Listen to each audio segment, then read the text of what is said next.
سورہ زخرف۔ سورہ زخرف کا تعارف۔ اس صورت میں 7 رکوع اور 89 آیات ہیں۔ سورہ زخرف کے مضامین۔ اس صورت کی ابتدا میں بتایا گیا کہ قرآن مجید عربی زبان میں اللہ تعالیٰ کا کلام ہے اور اسے عربی زبان میں نازل کرنے کی حکمت یہ ہے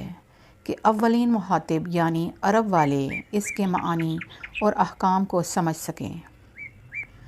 انبیاء کرام علیہم الصلاۃ والسلام کا مذاق اڑانے والی سابقہ امتوں کا انجام بیان کر کے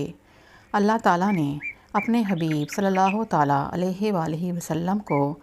کفار کی طرف سے پہنچنے والی اذیتوں پر تسلی دی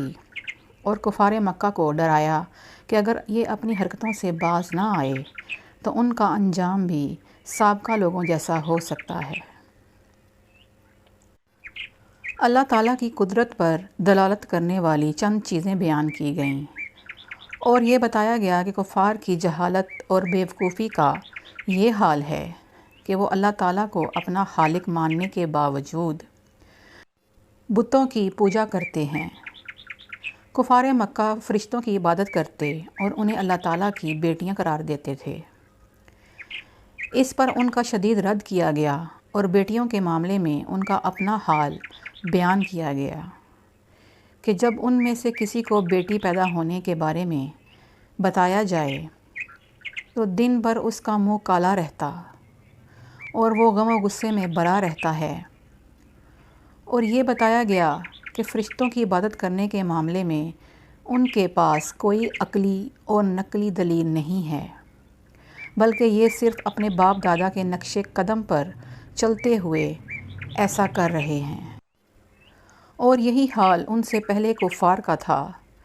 کہ ان کے پاس بھی اپنے باپ دادا کی اندھی پیروی کرنے کے علاوہ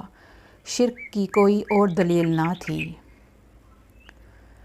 حضرت ابراہیم علیہ الصلاۃ والسلام اور ان کی قوم، حضرت موسیٰ علیہ الصلاۃ والسلام اور ان کی قوم، اور حضرت عیسیٰ علیہ الصلاۃ والسلام اور ان کی قوم کے واقعات بیان فرمائے تاکہ کفار مکہ ان قوموں کے اعمال کے نتائج سن کر عبرت اور نصیحت حاصل کریں، اور اس کے ساتھ ساتھ حضور اقدس صلی اللہ تعالیٰ علیہ وآلہ وسلم پر وحی نازل ہونے کے بارے میں کفار کے اعتراضات کا جواب دیا گیا۔ یہ بیان کیا گیا کہ دنیا کے ساز و سامان اور زیب و زینت کی اللہ تعالیٰ کی بارگاہ میں کوئی قدر نہیں، اور آخرت کی نعمتیں پرہیزگاروں کے لیے ہیں۔ یہ بتایا گیا کہ جو قرآن کی ہدایتوں سے منہ پھیرے اور اللہ تعالیٰ کے عذاب اور اس کی پکڑ سے بے خوف ہو جائے تو اللہ تعالیٰ اس پر ایک شیطان مقرر کر دیتا ہے جو دنیا میں اس کے ساتھ رہتا ہے، اسے نیک کاموں سے روکتا اور حرام کاموں میں مبتلا کرتا ہے، اور وہ شخص گمراہ ہونے کے باوجود یہ سمجھتا رہتا ہے کہ وہ ہدایت یافتہ ہے۔ نیز آخرت میں بھی وہ شیطان اس کا ساتھی ہوگا، اور اس وقت وہ شخص شیطان کے ساتھ پر حسرت و افسوس کا اظہار کرے گا، لیکن اس کا اسے کوئی فائدہ نہ ہوگا۔